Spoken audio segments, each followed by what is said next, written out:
একটা fail state হিসাবে দেখাবার একটা চেষ্টা হচ্ছে। এটা একটা ভয়ঙ্কর পরিস্থিতি। এখানে ফিরে আসবো ডক্টর তুহিন মালিক। অনুষ্ঠান শুরুর জাস্ট পূর্বক্ষণে আপনি এই কথাটাই বলছিলেন যে সকলে মিলে বা কেউ কেউ মিলে বাংলাদেশের অর্থনৈতিক অগ্রগতি, সাংস্কৃতিকভাবে শিক্ষার দিক থেকে তরুণ সমাজের নেতৃত্ব যেভাবে এগিয়ে যাচ্ছিল, সকল অগ্রগতিকে বাধাগ্রস্ত করে একটি ফেলিওর রাষ্ট্র, যেটি যারা মঞ্জুর হাসান খানও বললেন, সেদিকে একটি চক্র বা একটি পক্ষ করবার চেষ্টা করছে।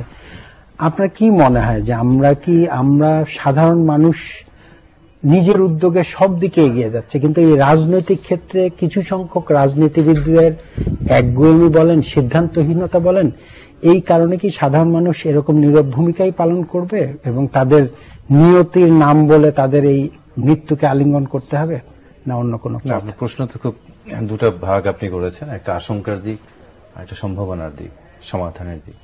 আশঙ্কাটা দিক খুব সঠিকভাবে আপনি চিহ্নিত করেছেন যে আমাদের রাষ্ট্র ব্যবস্থায় বিশেষ করে রাজনৈতিক দলগুলো, বৃহৎ রাজনৈতিক দলগুলো নিজেদের ক্ষমতা বাড়ানোর জন্য জনগণকে ক্ষমতাহীন করে ফেলছে। এটা খুব সুচিন্তিতভাবে করছে। দেখেন, আজকে আমাদের কি করার কথা ছিল? 91 থেকে আমরা মোটামুটি যেটাকে গণতন্ত্র বলে এবং একটা ভালো গণতন্ত্র পেয়েছি, যে জনগণ ভোট দিতে পারত, চয়েস করতে পারত, রেফারিটাও নিরপেক্ষ ছিল, টিভি, অন্যান্য প্রতিষ্ঠান সমস্ত কিছু একটা লেভেল প্লেইং ফিল্ড ছিল। আমরা তখন গণতন্ত্র আমরা পেয়েছি, গণতন্ত্র চর্চাও করেছি। তখন আমরা সুশাসনের দিকে যাচ্ছিলাম, যে কিভাবে আমরা গুড গভর্নেন্স দিব রাষ্ট্রের প্রতিটা সেক্টরে। হঠাৎ করে পঞ্চদশ সংশোধনীতে গুড গভর্নেন্স তো একেবারেই, এটা গুডের কিছুই নাই, ব্যাট করে দিল, আর গণতন্ত্রটাকে হত্যা করা হলো। তাহলে আমরা কোথায় যাচ্ছি? গুড গভর্নেন্স, সুশাসন তো আমাদের এজেন্ডার বাইরে। এখন মূল এজেন্ডা হচ্ছে গণতন্ত্র। এই যে গণতন্ত্র রক্ষার জন্য একদলীয় শাসনের বিরুদ্ধে লড়াই করতে হচ্ছে। আমরা যেরকম পাকিস্তানি হত্যা বলতে আপনি কিভাবে বলছেন? আচ্ছা, হত্যা এই জন্য সংসদের কোন অংশে? পঞ্চদশ সংশোধনীটা করা হয়েছে একদলীয় শাসন শুধু না, যেমন চতুর্থ সংশোধনী করা হয়েছিল একদলীয় শাসনের জন্য, পঞ্চদশ সংশোধনীটা করা হয়েছে এক ব্যক্তির শাসনের জন্য। যে 57টা অনুচ্ছেদ পৃথিবী যতদিন বাংলাদেশ আছে চেঞ্জ করা যাবে না, এবং এক ব্যক্তি সর্বময় ক্ষমতা শুধু অধিকারী হবেন না, উনি যতদিন ইচ্ছা ততদিন ক্ষমতায় থাকতে পারবেন। এবং মজার বিষয় হচ্ছে, উনি যতক্ষণ পর্যন্ত নতুন প্রাইম মিনিস্টার শপথ না নিবেন, কার্যভার না নিবেন, উনি ততদিন পর্যন্ত থেকে যাবেন। উনার অধীনে তো নির্বাচন হবেই, সবাই তো উনার হুক্কা হুয়া জি হুজুরের দল তো হবেই, এবং উনাকে সরাতেও পারবে না, উনার অধীনে নির্বাচন হবে। এবং যদি উনার অধীনে নির্বাচনের পর কেউ যদি বিরোধী দলের কেউ জিতেও যায়, সেও ক্ষমতা তাকে দেওয়ার মতো কোন পদ্ধতি পঞ্চদশ সংশোধনীতে রাখা হয়নি। তার মানে আজকের প্রধানমন্ত্রী যদি চান যে উনি যদি হেরে যান এবং যিনি পাশ করে আসবেন, উনি যদি চান যে ক্ষমতা দিবেন না, তাহলে নাও দিতে পারেন। এবং যতক্ষণ পর্যন্ত যদি ইলেকশন না হয় কোনো কারণে, যতক্ষণ পর্যন্ত নতুন প্রধানমন্ত্রী দায়িত্বভার না নিবেন, আমাদের সংবিধানের 57(3) বলা হচ্ছে ততদিন পর্যন্ত এই প্রধানমন্ত্রী থাকবেন, 56(4) বলা হচ্ছে এই মন্ত্রী পরিষদ ততদিন পর্যন্ত দায়িত্ব চালিয়ে যাবে। এই যে একটা তুগলকি কারবার করা হয়েছে, শুধু সংবিধানই হত্যা হয়নি, গণতন্ত্র হত্যা হয়েছে, সুশাসন তো এজেন্ডার বাইরে চলে গেছে।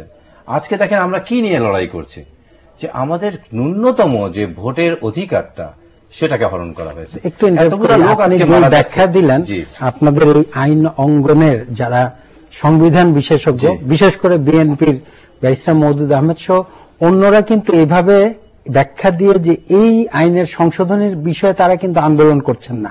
তারা কেউই কিন্তু পঞ্চদশ সংশোধনী, আমি correct me if I am রং মঞ্জু ভাই আপনিও, তারা কিন্তু কেউ বলছেন না পঞ্চদশ সংশোধনী বাতিলের জন্য তাদের আন্দোলন না। তাদের আন্দোলন হচ্ছে কেবল নির্বাচনকালীন সময়টা যেন তত্ত্বাবধায়ক সরকার একটা থাকে, এটা তো একটা অন্যতম বৈশিষ্ট্য। এবং সবশেষে ফিরে এসছে সেখানে এই সংশোধনীও থাকুক, কিন্তু খালি প্রধানটা বদলে দিলেই হবে। তার মানে কি তারাও যদি ক্ষমতা যান এই বিষয়টা? আমি আবার আপনার আগের প্রশ্নের প্রথম পার্টটা বলছি, সেকেন্ড পার্টটা আমাকে সময় দিতে হবে সমাধানটা। একটু প্রথম পার্টটা যেটা বলছি, যে এই আন্দোলনটা বিএনপির আন্দোলন না, এটা বড় ধরনের ভুল হচ্ছে আমাদের এখানে। এটা বিরোধী দলের আন্দোলন না, এটা 16 কোটি মানুষের আন্দোলন। এখানে যদি বিএনপি থাকুক, আওয়ামী লীগ থাকুক, যেই থাকুক, সে তো আমার ভোটের অধিকার নিতে পারে না। আজকে দেখেন সর্বদলীয় সরকার চলছে, সর্বদলীয় সরকারের পুলিশ বিএনপিকে বিরোধী দল হিসেবে ট্রিট করে গুলি করে মারছে। ওপেন মারছে। আজকে নির্বাচনকালীন সরকার চলছে, নির্বাচনকালীন সরকার, যেখানে শিডিউল হয়ে যাওয়ার পর অ্যাকর্ডিং টু 126 অফ দ্য কনস্টিটিউশনে ইলেকশন কমিশন সমস্ত নির্বাহী দায়িত্ব নেবেন। সেইখানে এই ইলেকশন কমিশনের আন্ডারে নির্বাচনকালীন সময়ে পুলিশ এবং প্রশাসন বিরোধী দল হিসাবে বিএনপিকে টার্গেট করছে, মারছে। যেভাবে বাংলাদেশ এবং যেভাবে পুলিশের গুলি, যেভাবে গুলি করছে পুলিশ, উপরে ফেলা এবং যেভাবে অবরোধ করা হচ্ছে, প্রায় দৃশ্যগুলো মনে হয় যেন যুদ্ধকালীন অবস্থার মতো। আচ্ছা ঠিক আছে, সেই ক্ষেত্রে প্রশাসন কি করবে? প্রশাসন কি বলছে? আপনি পুলিশ গুলি করবে, তার আগে তো ম্যাজিস্ট্রেটের পারমিশন লাগবে। আগে এটা আমরা দেখতাম কিনা, ম্যাজিস্ট্রেটের পারমিশন নিয়ে ম্যাজিস্ট্রেট সামনে থাকবে, তারপরে মাইকিং করবে, ঘোষণা করবে, তারপর তার পায়ে গুলি করবে। এখন তো নামার সঙ্গে সঙ্গে আপনি গুলি করে ফেলছেন।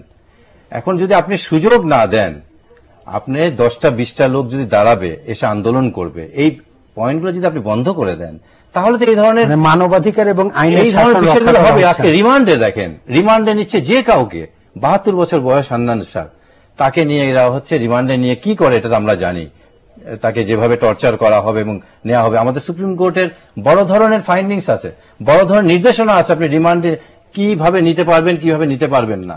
তখন কিন্তু সংবিধান লঙ্ঘন হচ্ছে না।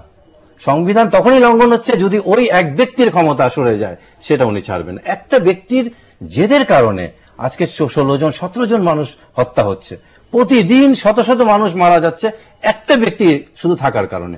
উনি নেমে যাক, ডক্টর কামাল হোসেন যেটা বললেন যে 5টা মিনিট লাগে না, উনি নেমে গেলেই তো সমস্যার সমাধান হয়ে গেল। উনি নেমে গেলেই কি সমস্যার সমাধান হবে? বলা খুব মুশকিল। আমার একটা মনে হয় যে একটা